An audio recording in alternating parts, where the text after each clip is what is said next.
Hi, Huntresses. Welcome to Talk Rich to Me, where we explore the human side of finance. We are your co-hosts, Yesenia Rhodes and Stephanie Gutman, co-founders of Huntress Wealth. Welcome back. This episode features Kirsten Knipp, a tech exec and investing powerhouse.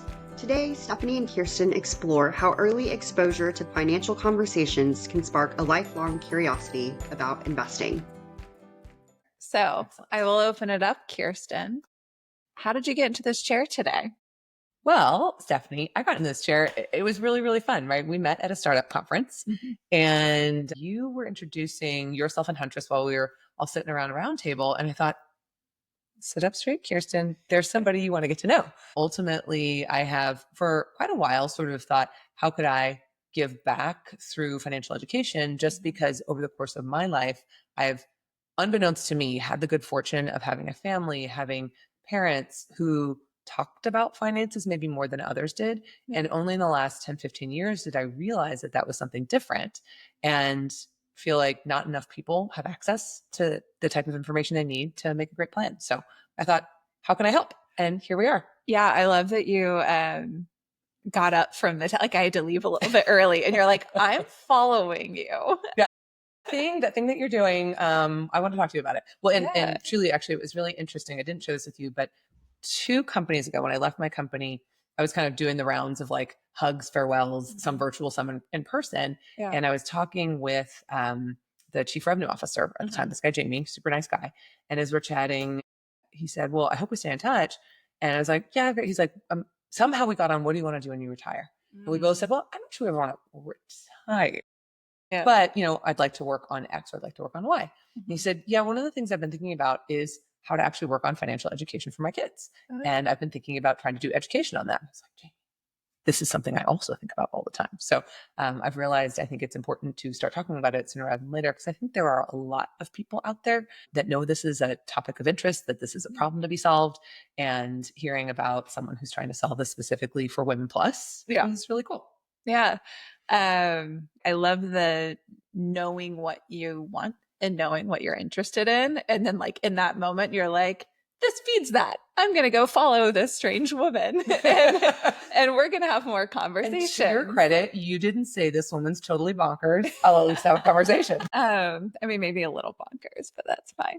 Sounds like you've long had a pretty solid relationship with money. How did you get there? So I think my relationship with money has gotten a lot better over the years. And candidly, when I was younger, I don't think I necessarily thought about it proactively. And then I had some things happen early in life that did give me a perspective about what I wanted my relationship to money to be. As a kid, I was really lucky. We were growing up in, I would say, like upper middle class household, but both my brother and I were first generation college grads. Neither of our parents went to college. We got to our good fortune through our parents' really hard work. And unfortunately, when I was about 13, my mom passed away. But this was on the heels of her and my dad thinking about splitting up. Yeah. And during that time, I was starting to I'm aware enough at 13 and 12 and 13 to sort of see some things going on and maybe not connect all the dots. But one of the things that I saw happening was she had started a new business. When we were young, she had worked only in the home and had done some volunteering. Yeah. And then when I was probably like 10, she started a business and was clearly trying to build her own independence. And as we got closer to her unexpected passing, she was doing weird stuff. Like she bought a fur coat. She bought some jewelry. And I was like, what are you doing? And it dawned on me a little bit later that what was clearly happening for her is she didn't feel confident that she would have enough to maintain our lifestyle, to take care of us as kids, to have a good and quality life for herself if she and my dad split. She was making a plan. She was making a plan, right? And she was making it up on the fly. And I observed this and thought, I never want that to happen to me. I never want to be in a position where I don't have the independence, where I don't have the confidence, I don't have what I need to be safe, to be healthy. And I think that was probably the beginning of parts of my relationship with money. And some people have a fear relationship with money. I definitely have to me, not having enough would be fearful. So creating comfort of saying, well, how do I make sure I have enough? How do I do that? Was really important. Yeah. And the fear and the complexities, and maybe you weren't talked to about it, but you observed and saw. I love how much your empathy stands out in that story, the observing, and then you can immediately go to your mom's place in the situation. Right. That's really cool. And it was definitely, I don't think I understood it all at the time, right? And you sort of figure it out piecemeal over time. There's some decades of perspective here. Totally decades of perspective. What was interesting, right? Not for nothing, right? I love my dad. And he went on to marry a woman who became my stepmom. And she was much more of a powerhouse career woman, had gone and built her own thing. And I loved seeing that. But it was also interesting that our relationship started to evolve. And as I went to college, as I was doing things, we were having more conversations about personal finance, and something that I thought every family did, which I've come to learn over time, not every family does. When I went to college, my dad put me on his credit card, and he had a very clear guidance. He was like, this is for emergencies. And if you can't pay for it, don't buy it. Don't buy it. This is a convenience tool. This is not a credit tool. So he literally tried to debunk the idea of credit card. Like, the word credit may be in it, but that is not how you should use it. And so those kinds of things just sort of got inured in me from the beginning, including, the don't spend more than 30% of your take-home income on housing. I thought everybody knew that. And it turns out everybody knows that. That was kind of an interesting thing to find out over life. How did you start to realize that some of the gifts of financial literacy that you came by way of your parents, that not everybody grew up with that? Had them. I mean, there were little bits at a time, but I would say the two biggest realizations, one was actually with my husband, and another was with a really good friend of mine who shared with me some of her stories about getting out of debt. And as I would unpack things, whether it was my husband while we're making financial decisions or with this friend, maybe naively saying, but why did you make that choice? Didn't you know that you're never supposed to spend more than? And I say never. And it sounds like this hard and fast rule. And at one point, my husband says, like, no, where did you hear that? Because you're assuming everyone's heard this, right? Dad might have been a little ahead of the times on things like the credit card perspective. I don't know that everyone in that decade was treating it that way, right? But he was like, no. I totally agree. I mean, I remember them talking about interest rates on mortgages before I cared about interest rates on mortgages. And I still remember hearing something like 12 or 13%. And then I think to how lucky we are today. And wait, 13% interest on your mortgage? My parents had an 18% mortgage on their first house. 18%. That's like, today that would be highway robbery. I mean, that is like your mortgage, like 3x over. It's just paying for the interest. Like, it's crazy. Exactly. You pay for the house multiple times. So you think about things very differently. And I think because of both what interest rates were and what that could mean for credit card debt, my dad, who was relatively conservative with money early on, was just really like key on us hearing some things. And I almost liken it to learning by osmosis, except for I do think that he was pretty active in picking out 3 or 4 things that were his lessons. And when I shared with you that not everybody agrees with is never buy cars on credit. His rule was like, always buy your cars cash and never buy them new. Yeah. 30% of the value as they come. Just like a very Dave Ramsey. Like, he could have become the Dave Ramsey of his generation if he had just had a podcast or book or something. All right, yeah, well, he sounded like Arnold Schwarzenegger. People always make fun because he was German, and they're like, your father has this very strong accent. And they're like, I can't hear it anymore, so I don't know what you're saying. But it could have been the sort of first generation Dave Ramsey. But yeah, so he would teach me these things. And then in talking with my husband about some his choices and some of my friends, I sort of came to find that, one, not everybody talks about money at home, which I kind of knew that. But 2, some of the tenets that I took for granted just weren't things that people talked about. And unfortunately, I think for many people of my generation and others, hey, you can make a lot of choices before age 30 that put you in a hole. Yeah. And I really wish that everybody, we have what they call home economics. I don't think they actually teach home economics, right? Not in the way. To be fair, I don't know that they actually teach home economics anymore. No. They should, like, here's a bag of flour, carry it around with you and pretend it's a baby. Okay, I learned not to drop a thing, but I would actually like the balancing a checkbook, how to think about finances. And a few programs do sound like they dabble in it, but it's just not enough. Yeah. And how to do your taxes. Can you imagine? I know, it would be amazing. So yeah, I think, I learned, it was probably in my late 20s, early 30s when I started to learn that my financial upbringing and facility with some basic finance was just different than other people's.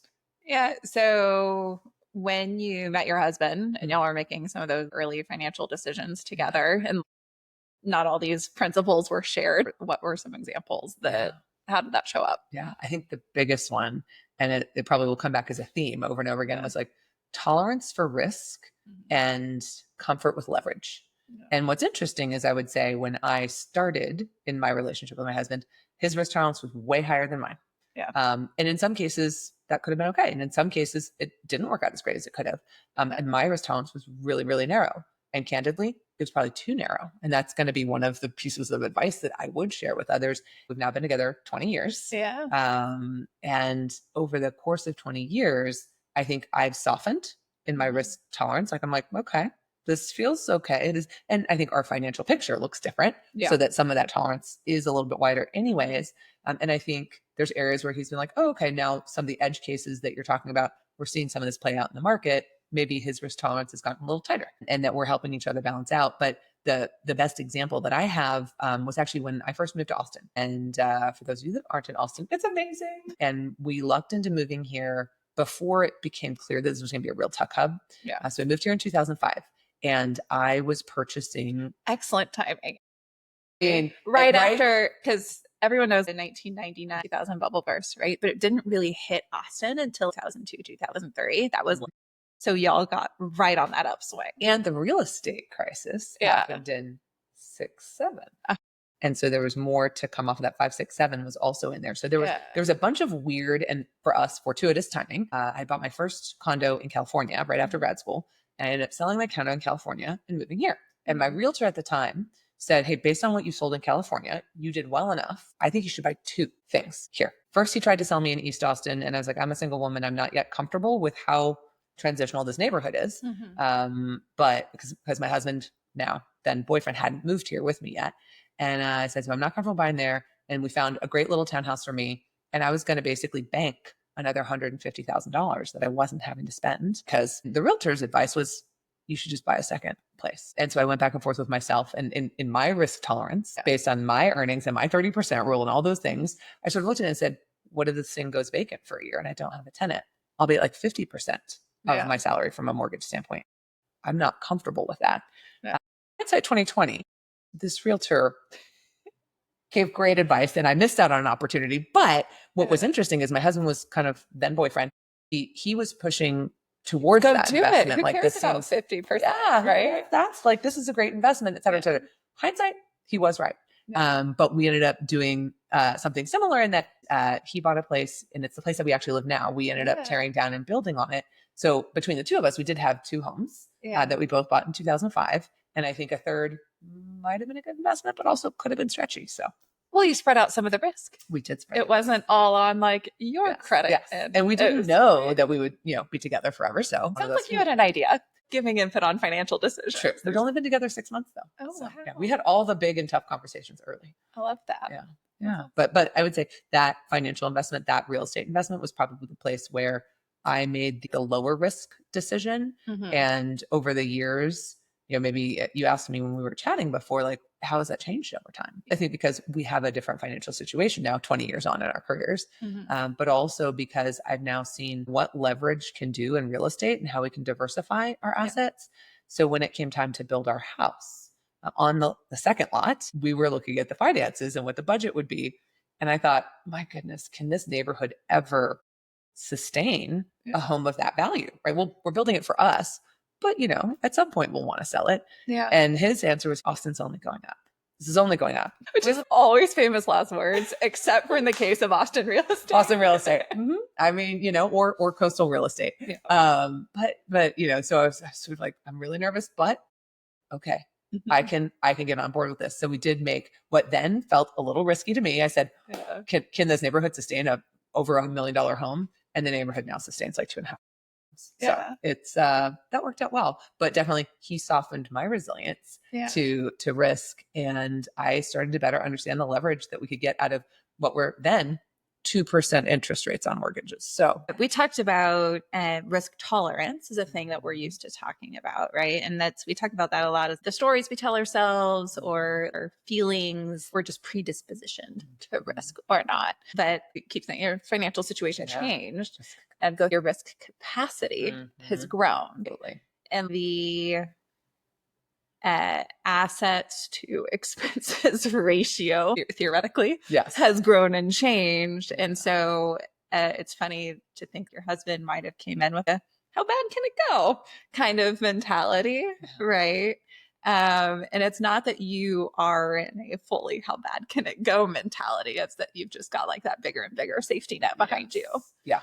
I think both are true, right? I suspect I've softened a little bit, but not so much that I am throw caution to the wind. But you're exactly right. The risk capacity, as we were building that house in particular, a couple other things had not yet come to fruition that I would say my risk capacity was higher, but not as high as it is now. I've been very lucky working in tech. I've had 2 IPOs. The first IPO had already happened. The second IPO had not. And the first IPO, it was a nice nut, but it wasn't life-changing. But it was like, okay, if we put this much into the house, we diversify, we do this.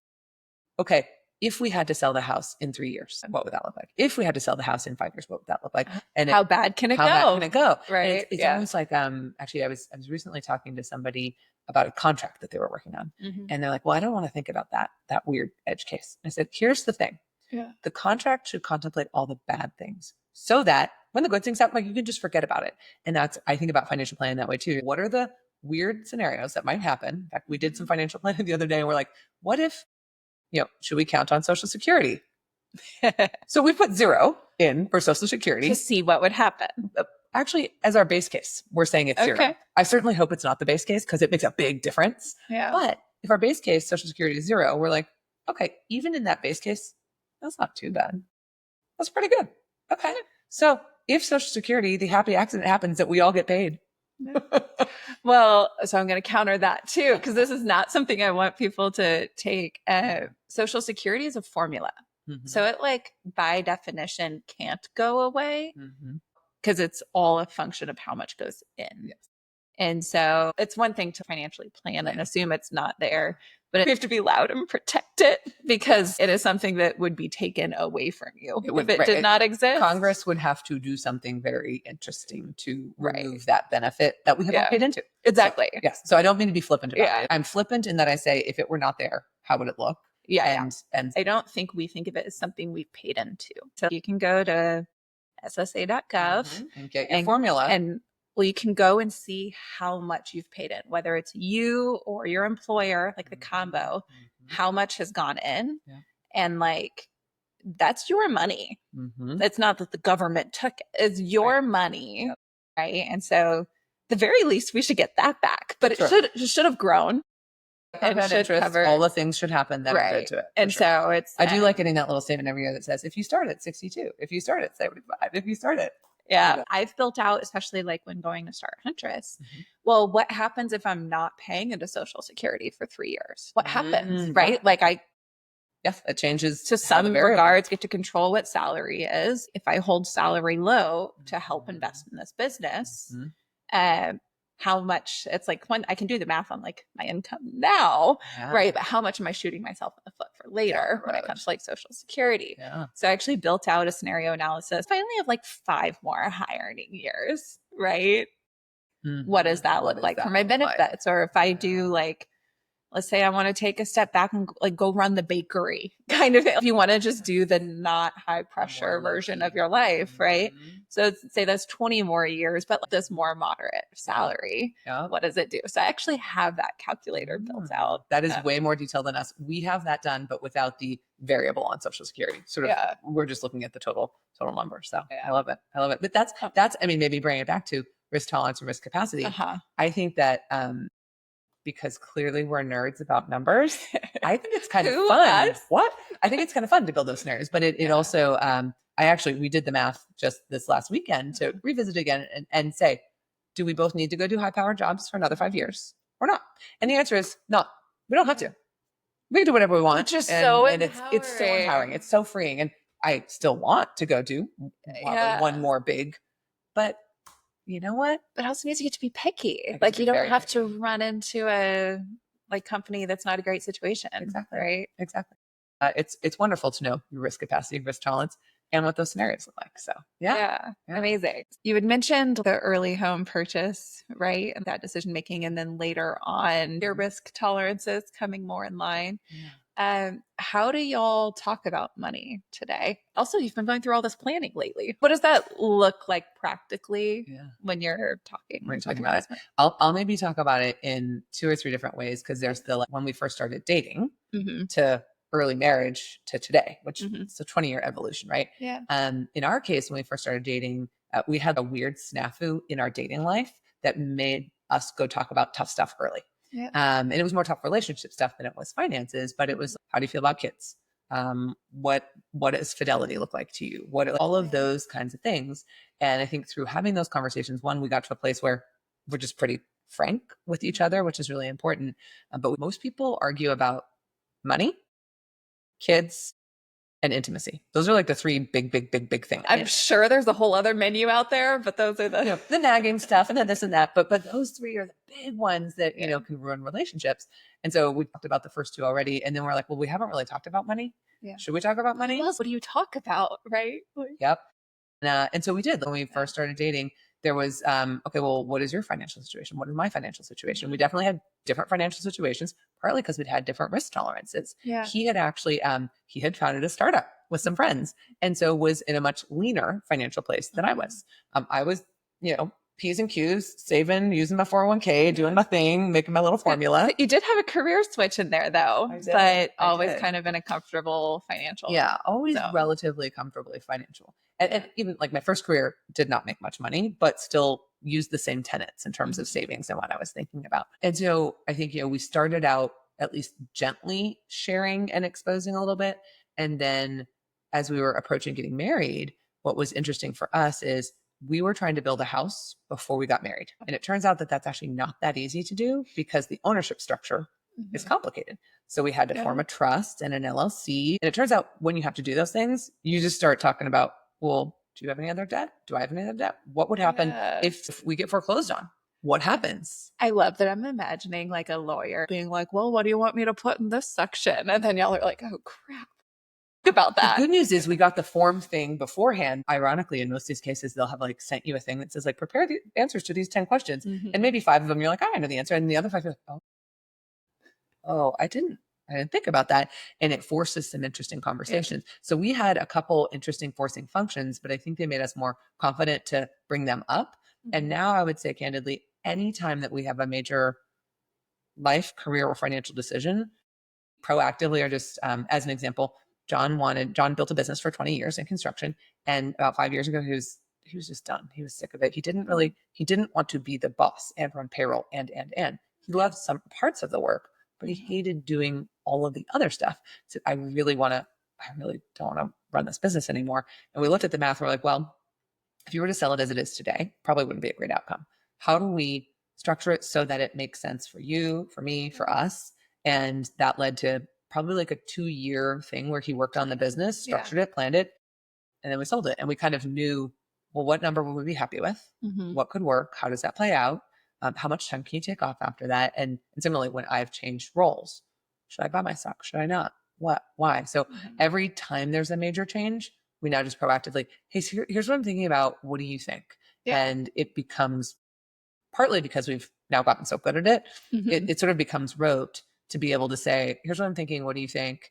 And unless it's wildly out of whack, they're almost always really straightforward. Actually, most recently, as I was leaving one role, I said, should we put more money into buying more stock? And because it'll start the tax clock. And the answer was, we're not so bullish that we want to put the money in just for the tax benefit. We have enough time that we could wait and do it later. And let's just eat the tax. If it should go the happy case, we'll eat the tax. Right. Yeah. And that was like a really good, we kind of did the math on it. We're like, eat the tax is better than taking the risk. Well, that and the timeline to decide to get to purchase, right? Maybe you get more information, more confidence, and that might be worth the potential tax hit. As someone who may or may not have made that decision in the last year. Exactly. So, but I think maybe if I were thinking about what do other people, it's it's about practice, Mhm. right? And it's about coming back to it. And it's maybe about saying, well, what are the scenarios where we should talk about it? And if I were my 28 to 30-year-old self, I'd probably say, hey, twice a year, you should just look at your budget together, right? Just make that a habit. And if you did that, Yeah. it, probably one, you'll realize you don't have a budget together, build it. And then it becomes really easy to be like, oh, well, this year we could either save more or go on this amazing vacation. Yeah. It's a choice. But, well, and I will say, because I came with a lot of equity and I was very comfortable managing money, I managed most of the financial transactions and what have you. But there was a moment where at one point I thought John had logins to most of the things. And it's probably 6 or 7 years ago. He's like, babe, I know what you're talking about, but I haven't seen any of this stuff. And I felt terrible. I was like, I'm sorry. Let me log into mine and tell you what I see. Log into yours and show me what you see. Yeah. And he showed me. I was like, oh, that's because you can only see about what happened. So it was sort of an eye opener to be like, okay, make sure the logins have the right things so that when I'm talking about our financial picture and health, he has that. Where he's thinking you've gotten way more like aggressive with your risk tolerance. So you're like, yeah, babe, let's do that. But you literally see a number twice as big as the one he I think sees. he knew it was there, but he couldn't really put his head around it. Yeah. So some of that too is even just right. Every I think couple has also different comfort with, hey, are we joint accounts, single accounts? How does the stuff go? And we're in Texas. So guess what? We've been together 20 years. It's all joint. It's basically all the same. Yeah. So, yeah. Do you talk with your friends about money? A bit. Yeah. And some friends are more comfortable than others, right? I would say on the spectrum of friends that I have, my business school friends are the most likely to talk about money, unsurprisingly. Friends from grade school, maybe less so. And then I've got everybody somewhere in between. But I'm probably one of the few who like, if they're not comfortable talking about salary, like I'll share my salary information with you, not with the world, but like with them. Like, how are you feeling? How much do you save? How does that go? And sometimes by opening up, they will get a little more comfortable about what they're willing to talk about. But I'm always cognizant that dudes talk about money all the time. Yep. All the time. And sometimes in a very flippant, offhand way, but they'll talk about orders of magnitude or about this or about that or my bonus or how I'm thinking. And or this investment I'm checking out or whatever. Yeah. And not enough women talk about it. So I just jump into the fray and sort of brazenly do. People don't always embrace it, but more and more they do, or they'll ask the question or get curious. Yeah. I love that. Sharing first is always a great way to make people more comfortable with it. I also find over under or like ballparks. Yeah. Right. Like people are just like, oh yeah. Yeah. Like, here's what that looks like. Yeah. Is your salary over under 150? Yeah, right? And if like they're saying a number that's under, you're like, oh, actually, let's go find out what normal is. Like, how do you benchmark? Without even knowing exact numbers, you can always kind of open up conversation. For sure. And it's one of the places that I've actually even found it easy to do it because I'm an investor into VC funds, but like small little investments. I have on my LinkedIn profile, literally the phrase that says, if you're curious, ask me about investing. Right. And a couple of people have just been like, hey, I saw that would you be willing to share? I said, look, in most of these funds, the minimum investment that I've ever seen is $25,000. That's the minimum I've ever seen. Which isn't crazy. It's not crazy. And more commonly, it's 50 to 100K. Yeah. But there are some where the minimum is $500,000. Right. And it totally depends on the fund, on their fund structure, fund size. You don't know if you don't ask. You don't know if you don't ask. And the other thing I said is that, by the way, one of the funds, when I first went, the minimum buy-in was $100,000. At that time, I was not comfortable. And I said, can you do X? Could I do half? Yeah. And they said, sure, we'll take half. Again, you don't ask, you don't get. And if you don't know, how can you make those decisions? So those are different ways that I love sharing ballparks. And I love actually also recommending people just, hey, if you can't meet what the minimum is, ask them how hard that minimum is. Ask them if there's other ways to add value. That there's always something that can be done, or you learn that maybe there's a different vehicle. That makes sense. So I love that. All right. So you mentioned the minimum. Do you have to be an accredited investor? For the majority of VC funds, you do have to be an accredited investor, which means either $200,000 per year in salary, right? Or $1 million in liquid assets. And net worth excluding primary residence and the associated mortgage. There you go. So you know the definition way better than me. Well, and it's 200 single, 300 joint. So if you're married, the number is 300 between you. Perfect. There you go. I was like, I knew those things when I first achieved my accredited. I was going to say, you hit that mark. I hit that mark, started investing, and now I don't. I just over-undered you. No, I'm kidding. All right. So that's the minimum. You have to be an accredited investor. What happens after you invest in a VC fund? That depends on the fund and the person. So I happen to invest in 2 funds that their thesis is around leveraging the limited partners. So we little money people, the limited partners as part of their network to both source deals, diligence deals, and then potentially advice. I'm like totally free labor. We're 100% free labor. Hopefully they're very lean on the fees. They're pretty lean on the fees, but there's sort of a value add. And the reality is you can then help shape how well those investments goes. But you don't have to. Do you get to meet other LPs? You do. You do. So there's a lot of, I actually got into the first one primarily with the idea, and it was this one $50,000 thing that I first dabbled into. And it was mostly like, I want to understand what pitches look like. I want to understand how diligence is done. I want to meet other people who are doing these things. And it was for me as much as education as it was an investment. Yeah. And then like in any of the 2 that I'm in, you can be as active or inactive as you want, right? That is sort of up to you. So while it's free labor, it's LP, like passive investment. Passive investment. Right. Inactive is default. Correct. Inactive is default. And then they provide you opportunities where you can engage if you want. And there's a ton of networking that's really, really lovely from that standpoint. Yeah. And then how I think about it, and it goes back to my risk tolerance. Currently in the scenario plan that we have, I literally have those marked to 0 currently, because they might go to 0. They might go to 10x. They might go somewhere in between. Who the heck knows? I love that, like, you have your plan and then this like huge pool of upside between Social Security. There's a bucket of upside, and I'm okay with that. That's great. That's great. But it is. I mean, I have between ventures that I have proactively put money in, or places I've worked where I own shares, but they are currently illiquid. Yeah, I have a couple buckets of zeros that would be great upside if they happen. But yeah, because you're always rooting for them. Always, right. I'm rooting for them and for yourself and for myself. And for myself, I like to pick well. So you have all these like rules of thumb, like we've heard, like 30% of your income for house payments and stuff like that. Portfolio concentration. Ooh. So you already know my naughty answer.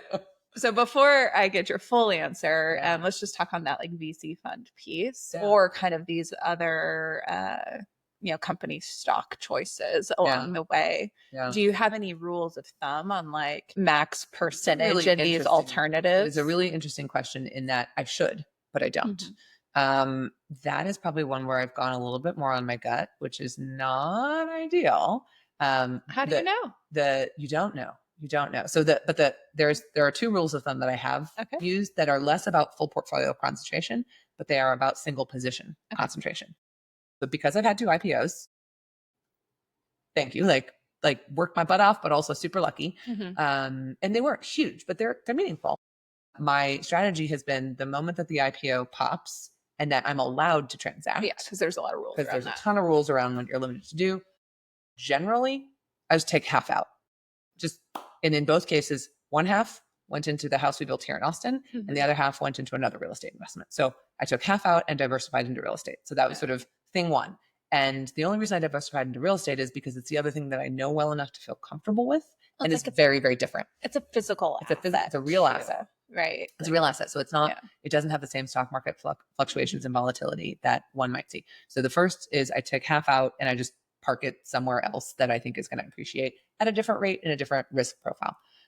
Right or wrong, like had I not parked them, one of them would be worth a ton more. One of them would be worth a ton less. So on balance, diversification. And then the other rule that I read somewhere along the way, basically when the first IPO happened, I literally did a bunch of research to try and figure out, well, what's the right strategy? And I just heard about a very simple, what they call the 10% tranching strategy. Okay. And the 10% tranching strategy essentially is if you sell 10% of this asset every year, you will have some of the asset forever ad infinitum because you're always selling a percentage, not a static amount, and a percent of a percent of a percent, right? It's just shrinking. Yeah. But if the asset continues to grow and you take 10% out every year, like essentially you never feel really sad as you're going. So even though some years I have thought, oh God, it could go up so much more.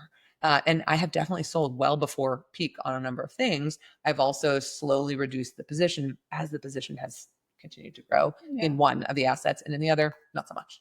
Probably is good for tax management. It is also good for tax management as well, right? And then typically I'll take that 10% and either apply it to real estate or a different type of investment or a different type of vehicle, depending on what we've got going on. You're not just like the index fund girly. I mean, lately I am buying more index funds.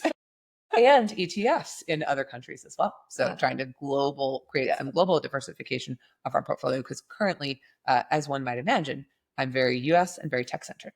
And that's just a set of risks that you can look at and say, maybe a little too risky. But do you have any rules of thumb that one should think about around like single asset diversification? One, there's like alternatives versus your whole portfolio, right? And 10 to 20% max on alternatives is an industry rule of thumb. Yeah. And then in any one asset, I get challenged on this one a lot, so people can do whatever they want. But I think a good rule of thumb is 2% in any one asset. And if it grows astonishingly, then they'll sum up over time. It's not immediately cut down to the 2%. Yeah.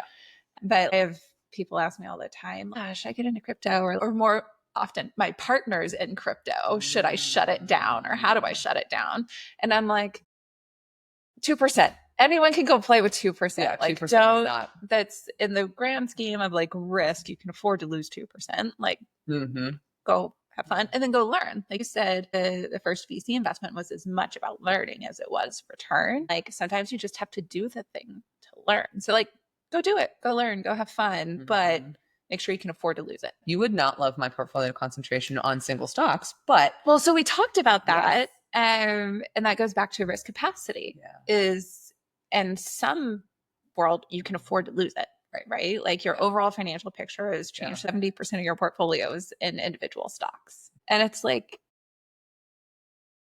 maybe a problem, maybe not a problem. We can't see the future. You don't know. But you also wouldn't be destitute if you lost 70%, right? Not destitute. Like really, very sad. Really painful, extremely painful, but not destitute. Yeah, exactly. And I mean, because of the tranching strategy, slowly that's creeping down, except for that some of them keep doing really well. They keep going up. So, there's the trade-offs. But on the alternative investments, we're probably sub 15% on alternatives and things like that. So, I think that's we're well within that rule. And then the single stocks. What is interesting, I think anyone where a large percentage of your compensation is options or RSUs, by definition, you're going to be out of whack in some way. So the question is, how do you think about proactively diversifying? Right? Exactly. On the other end of the spectrum, I've had lots of people, like I've been like in very early stage startups, like that's been my career. And you're not allowed to give financial advice when people leave and they ask you, should I buy my shares? And I don't know. But some rules of thumb, can you afford to? Because this isn't a question if you can't afford to. And then 2, if you can't afford to, like depending on how you feel about the company, that's part of it. It's not that you have like insider information, but like you know how the company runs, you understand the market opportunity. If you believe in it, great. If you don't. But I always encourage, like, you don't want the regret either. Maybe buy something to keep rooting for them. I think very similar, right? As my positions have grown in different companies, I have literally bought as much of the stock that I could afford at every company I've ever been in. Yeah. Right. And I couldn't always afford to buy all of it. Right. But it's a calculated investment. And I do think of that type of investing. It's a little bit like gambling because you're putting it all on black. But if you believe in black, go for it. And it could work, it could not work. If you can afford if you can pretend for it to be zero, and if you can afford for it to not pan out, then it's just totally a personal. There's not a right or wrong answer. No one is the crystal ball. I think this is really nice to pull it all together. What is one piece of advice that you'd like to give to all of the huntresses out there? Dear huntresses, I'm going to wrap up a piece of advice from 2 things we just talked about, which are know your risk tolerance and always bet on yourself. Because the reality is, whether it's the work that you're doing, investments you're making, if you get smart about something and you understand the balance of what you can do, you can make those bets. You can choose the investments. You can be the master of your own destiny in that world. And I think too many of us wait for someone else to make a decision or something else to happen to us. But if you start to understand the boundaries of, can I afford it? What would happen if it went to zero? And if there's something that you know about and you believe in it, bet on yourself. That's how we win. Amazing. And then our final question, because this is talk rich to me. What does rich mean to you? So when I think about rich, I actually think about experiences. And we that we've done in my own life. Like I drive a Mazda. I could care less about cars. Stuff is less exciting for me, but we love to travel. We love to eat well. We like to give back to our community. But probably most and foremost, like what is rich to me? It means having enough to feel comfortable, to travel as we want, and to be part of our community actively without being beholden to anyone or anything. That's rich. Amazing. Well, thank you so much, Kirsten. You've been listening to Talk Rich to Me, a production from Huntress Wealth. For more chill takes on finance, sign up for our newsletter at huntresswealth.com. That's HUNTRESSWEALTH.com.